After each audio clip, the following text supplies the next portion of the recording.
यशवंत, ये लिस्ट क्या कह रही है? एक कंटिन्यूटी, एक निरंतरता दिखती है बिहार में, और उत्तर प्रदेश में सिलेक्टिवली कुछ टिकट्स काटे जा रहे हैं। लिस्ट ये कहती है कि एक भी सीट का रिस्क ये लोग नहीं लेना चाहते किसी भी तरीके का। संदीप, जहां पर उनको रिस्क लग रहा है कि अगर टिकट काटेंगे कुछ स्थिति ठीक नहीं है और उससे और नुकसान हो जाएगा, जैसा आपने बिहार में घोषणा की भी, बिहार में एक भी टिकट लगभग नहीं कटा। और जब आप नवीन जिंदल का नाम लिस्ट में देखते हैं तो इसका मतलब वो एक सीट जहां पर उनको लगे कि प्रॉब्लम है, तो वो सीट भी प्रॉब्लम में क्यों छोड़नी या नहीं छोड़नी।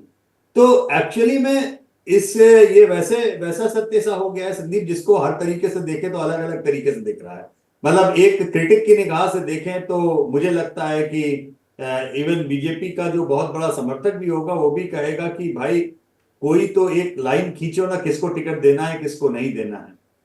मतलब ये क्या है जिसके खिलाफ पूरे समय आप कैंपेन कराते रहे, आप उसको आज टिकट दे रहे हैं और आप उम्मीद कर रहे हैं कि हम उसके उसके लिए प्रचार करें और उसको जिताएं।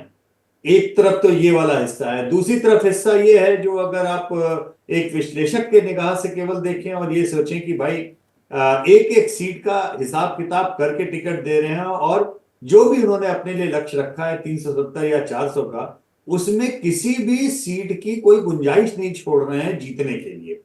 तो ये दोनों ही पहलू हैं और उसी सिक्के के दोनों पहलू हैं। तो ऐसे में मेरा थोड़ा मानना यह है मेरठ पर कि निगाह डालें।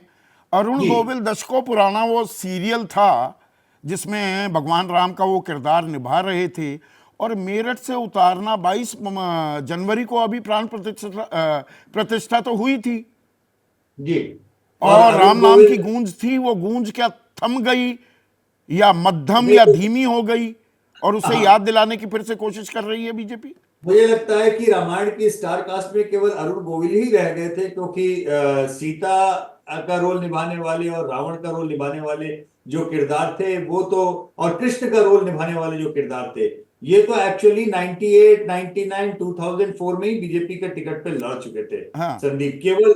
और मुझे बहुत इंटरेस्टिंग एक बात और मुझे याद आ रही है, शायद अगर मैं गलत नहीं हूं तो मेरे वरिष्ठ वहां पे बैठे हुए विजय भैया और बाकी लोग वो ठीक कर देंगे। 89 में जब विश्वनाथ प्रताप सिंह गए थे चुनाव लड़ने पहली बार कांग्रेस को छोड़ने के बाद में, तो दरअसल अरुण गोविल उस समय विश्वनाथ प्रताप सिंह का प्रचार करने भी वहां गए थे, और बकायदा वो पूरे फुल कॉस्ट्यूम में गए थे, इतना मुझे याद पड़ता है। शायद अगर मैं चुनाव सही याद कर रहा हूं हाँ। तो अरुण गोविल जी का ये राजनीतिक जो राम जी का रूप है, ये 89 से उनका प्रयोग हुआ है, लेकिन टिकट जाके अभी हासिल हुआ। तो ये उनके लिए देर आए नहीं, दुरुस्त इसमें आए वाला देखिए मामला अयोध्या है। तो झांकी है, काशी मथुरा बाकी है। मथुरा में होली खेलना, वहां से प्रचार शुरू करना योगी आदित्यनाथ का, हेमा मालिनी बावजूद एंटी इनकम्बेंसी के, और अगर मैं गलत जानकारी दे रहा हूं तो मुझे प्लीज करेक्ट कीजिएगा, वहां पर जमीनी स्तर पर अच्छी खासी नाराजगी है, पर हेमा मालिनी को देखो, रिपीट किया जाना, तो ये अयोध्या काशी मथुरा उसके अराउंड नैरेटिव बिल्ड भी किया जा रहा है। वो नैरेटिव ये छोड़ना नहीं चाहते। देखिए, ये बात बहुत सही है कि उस नैरेटिव को ये किसी भी कीमत पे छोड़ना नहीं चाहते, और शायद पॉलिटिकली स्पीकिंग शायद छोड़ना ठीक भी नहीं है, क्योंकि उस नैरेटिव के कारण वो यहां तक पहुंचे हैं कि आज देश में उनकी सरकार है। नहीं, पर तो आपके उसको सर्वेज डाइल्यूट क्या नहीं। कह रहे हैं? 22 जनवरी लेकिन और उसके आसपास जो राम मंदिर की गूंज थी, वो क्या मध्यम हुई है, धीमी हुई है, या जैसी नहीं वैसी की वैसी ही है? संदीप, बड़ी अजीब सी बात यह है कि राम मंदिर की गूंज उस समय पे भी उनके कोर कॉन्स्टिट्यूएंट्स के लिए ही मुख्य रूप से थी। जो हम्म। उनका और फोर्टिफाइड, मतलब ऐसा नहीं है कि इसे आप जो ऑलरेडी कन्वर्टेड है उसको आप क्या और कन्वर्ट करेंगे, बात उसकी नहीं है। मुझे ऐसा लगता है, अगेन, जो डेटा मुझे बता रहा है, लेकिन राजनीतिक समझ जो है वहां पे आप स्टूडियो में जरूर पूछिए, मुझसे कहीं ज्यादा अनुभवी लोग हैं।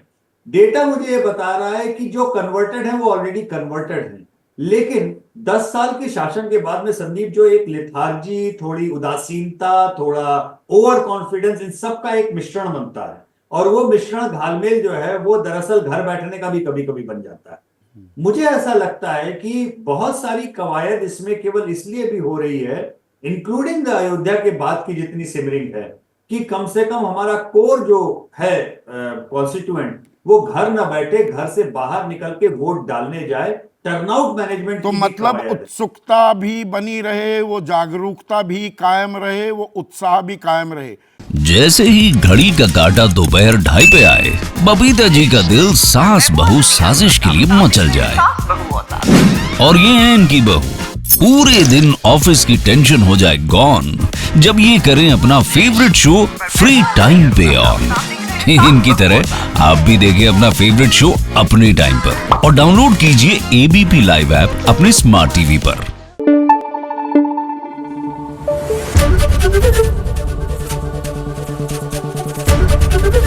एबीपी न्यूज आपको रखे आगे।